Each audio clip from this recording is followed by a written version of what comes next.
এই যে এই মুহূর্তে দাঁড়িয়ে দাদা আমাদের কাছে আরও খবর রয়েছে যে পাকিস্তান থেকে আইএসআই এর অফিসাররা আসছেন।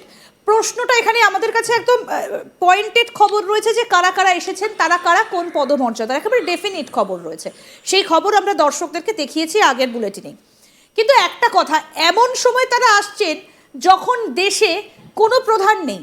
শেখ হাসিনা তিনি আগস্টের পর থেকেই দেশ ছাড়া, খালেদা জিয়া তিনিও চিকিৎসার জন্য দেশ ছেড়েছেন, আবার মোহাম্মদ ইউনূস তিনিও দেশে নেই। তাহলে এটা কি হচ্ছে দেশের ভেতরে? আপনার কাছে কি খবর রয়েছে? আমি এ কথাটি আগেই বলেছি যে বাংলাদেশের এই যে বর্তমান সরকার, এই সরকারের পাশে পৃথিবীতে কোনো রাষ্ট্রই আর নেই। একমাত্র রাষ্ট্র পাকিস্তান যারা এই সরকারের পাশে আছে, আর তারা চেষ্টা করছে চায়নাকে কাছে টানার। কেন? কারণ ভারত বিদ্বেষী, তা যারা এই সরকারে আছে তারা ভারত বিদ্বেষী। তো ভারতের চিরশত্রু কারা? চায়না এবং পাকিস্তান। তো এদেরকে মূলত সামনে এনে এদের সহযোগিতা নিয়ে এই সরকার টিকে থাকতে চায়। এখন বাংলাদেশে তুমি যেটা বললে যে যারা প্রধান রাজনৈতিক দলের এবং সরকার প্রধান ডক্টর ইউনূস, সে দেশের বাইরে। এই মুহূর্তে আইএসআই প্রধান সহ বেশ কিছু কর্মকর্তা বাংলাদেশ সফর করছেন, গত পরশু এসেছেন তারা। তো সেই আইএসআই কর্মকর্তাদের বাংলাদেশের সামরিক গোয়েন্দা সংস্থা পক্ষ থেকে রিসিভ করা হয়েছে। হঠাৎ করে মানে পাকিস্তানি গোয়েন্দা সংস্থার প্রধান এবং তার যারা কি বলে সহকর্মীরা তোড়জোড় করে বাংলাদেশে কেন এলেন? ঠিক, বাংলাদেশে কেন এলেন? কারণ বাংলাদেশে এই মুহূর্তে তারা বাংলাদেশের মানুষকে ভারত বিদ্বেষিতা করে, হিন্দু বিদ্বেষী তৈরি করে মূলত ক্ষমতায় থাকার যে প্রচেষ্টা, সেটি তারা অব্যাহত রাখতে চায়। তার জন্য তারা ভারতের যারা বিপক্ষ শক্তি, তাদের বুদ্ধি পরামর্শটা তাদের কাছে জরুরি। আর পৃথিবীর সবচেয়ে খারাপ, বাজে এবং মানে কি বলে এটাকে, যে অপারেশনাল দিক দিয়ে যারা সবচেয়ে খারাপ একটি গোয়েন্দা সংস্থা হচ্ছে আইএসআই, যারা সারা পৃথিবীতে জঙ্গিবানা করায়, জঙ্গি হামলা করায়।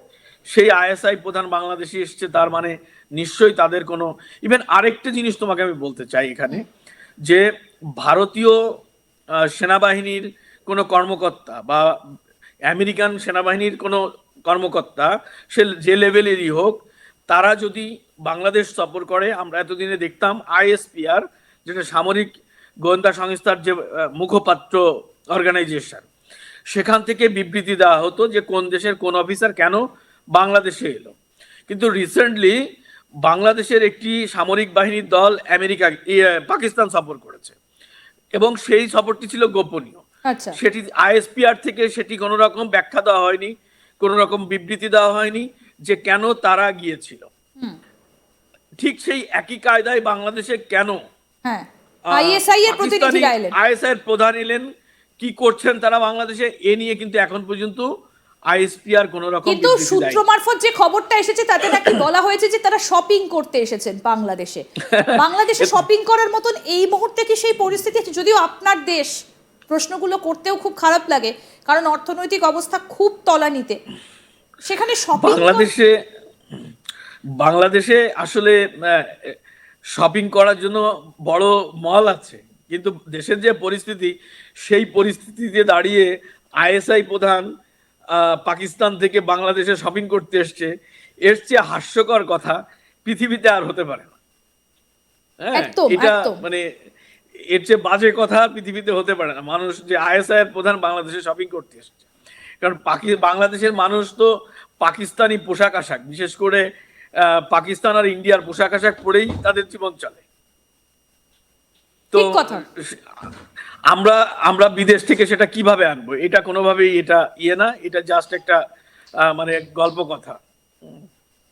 কিন্তু এই যে এর প্রভাবটা তো ভারতের ওপরও ডেফিনেটলি এসে পড়বে, কারণ একেবারে প্রতিবেশী দেশ, যেটা কথাটা গতকালও আপনি বলছিলেন যে বাংলাদেশে যদি কোনো রকম ভাবে কোনো ভয়ঙ্কর কোনো ঘটনা ঘটে, ভারতের ওপর তার প্রভাব এসে পড়বে, কারণ বাংলাদেশটা একেবারেই পশ্চিমবঙ্গ ঘেঁষা। আমি আপনি যে জায়গাটায় রয়েছে, আপনি বাংলাদেশে, আমি ভারতে কিন্তু এই যে পশ্চিমবঙ্গটা, এটা তো একেবারে বাংলাদেশের কাজ ঘেঁষা, তার একটা প্রভাব তো এদেশের ওপর এসে অবশ্যই পড়বে। তো সেই জায়গায় দাঁড়িয়ে যদি বাংলাদেশের মানুষ আবারও তারা এপারে চলে আসতে চায়, সমস্ত জায়গা তো বন্ধ হয়ে গিয়েছে, সংখ্যালঘু মানুষের দেখো উপর আবার একটা তার মানে আঘাত আসতে চলেছে।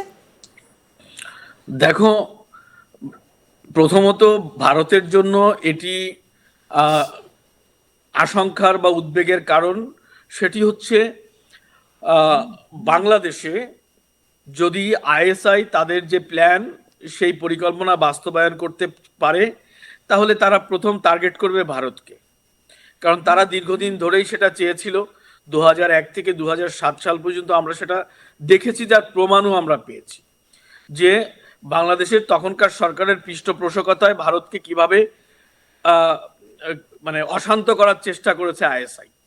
এখন কিন্তু সেই প্রচেষ্টাটাই ফিরে এসেছে ইউনূসের সরকারের আমলে। এরা অব্যাহতভাবে চেষ্টা করে যাচ্ছে কিভাবে বাংলাদেশটাকে অশান্ত করে ভারতকে তার প্রভাব ফেলা যায়। আর বাংলাদেশ অশান্ত হলে সবচেয়ে বড় বিপদে পড়বে বাংলাদেশের সংখ্যালঘু সম্প্রদায়। তাদের যাওয়ার তো জায়গা একটাই, সেটা হলো ভারত। তো ভারতের পশ্চিমবঙ্গ, ত্রিপুরা এবং আসাম বা মেঘালয়, সেখানে মানে কি বলে এখানে যে শরণার্থীদের চাপ বাড়বে, এটাই স্বাভাবিক। এবং মানে শুধু যে শরণার্থী পাঠিয়ে বা হিন্দুদের নির্যাতন করেই তাকে তারা সেখানে ইয়ে করবে না, কি বলে এটাকে, যে অস্থিতিশীল পরিবেশ তৈরি করবে না। তারা জাহাজে করে জঙ্গি নিয়ে আসবে পাকিস্তান থেকে। এই যে পাকিস্তানি বাহিনীর পোশাক পরিয়ে দেওয়া হচ্ছে পুলিশকে, আনসারকে, র্যাব, জাহাজ তো এসে ঢুকেছেই দাদা বাংলাদেশে, হ্যাঁ, চট্টগ্রাম বন্দরে। তো সেই সেই সেই যে ড্রেস, সেই একই ড্রেসের যদি 10,000 জঙ্গি এনে বাংলাদেশে ঢুকিয়ে দেওয়া হয়, তো তারা তো একদম পুলিশ, দাদা, আনসার এটা বা একটা র্যাবের এটা এটা একটা কিন্তু র্যাবের দারুণ পরিচয় পয়েন্ট পাবে। আপনি বলেছেন যে হ্যাঁ। পাকিস্তানি পোশাক যদি পরিয়ে দেওয়া হয় বাংলাদেশের এই বাহিনীদের, তাহলে তো বোঝা যাবে না যে পাকিস্তান থেকে বাহিনী এসে মিলিয়ে দিলে যে কোনটা পাকিস্তান আর কোনটা বাংলাদেশের বাহিনী। সেই কারণেই কি এই পোশাক পরিবর্তনটা? মানে আমি সেটাই তো বলতে চাচ্ছি যে যদি তাদেরকে এনে এদের মধ্যে ছেড়ে দেওয়া হয়, এই পাকিস্তান পুলিশ, পাকিস্তানের আনসার, ওদের যে স্পেশাল যে এনএসজি, এদেরকে এনে যদি বাংলাদেশের পুলিশ, র্যাব বা ইয়ের মধ্যে ছেড়ে দেওয়া হয়, তাহলে বোঝা যাবে না এরা কোন দেশের সৈন্য। ঠিক ঠিক, শুধু একদম। পাকিস্তানের পতাকাটা ফেলে দিলেই হবে, আর বাকি তো সব এক। তো তারা এসে যে বাংলাদেশে 50,000 জঙ্গি এনে যদি তারা ছেড়ে দেয়, তো সেই জঙ্গিরা তো বাংলাদেশকেই শুধু অশান্ত করবে না, তারা ভারতকেও অশান্ত করার চেষ্টা করবে, সেই আগের মতো 2001-2007 সালের মতো। তো সুতরাং ভারত অলরেডি এ বিষয়ে, আমি যতদূর জানি, যথেষ্ট সতর্ক। ভারত এ বিষয়ে সতর্ক আছেন এবং ভারত সরকারের তরফ থেকে যেসব পদক্ষেপ নেওয়ার তারা নিচ্ছে, এ বিষয়ে আমি জানি। এবং সীমান্তগুলোতেও তারা অধিক নজরদারি বাড়িয়েছে। বিএসএফ কে আমরা দেখছি যে বিভিন্ন জায়গায় তারা সাবধানতা অবলম্বন করতে কাঁটাতারের বেড়াটারা দিচ্ছে।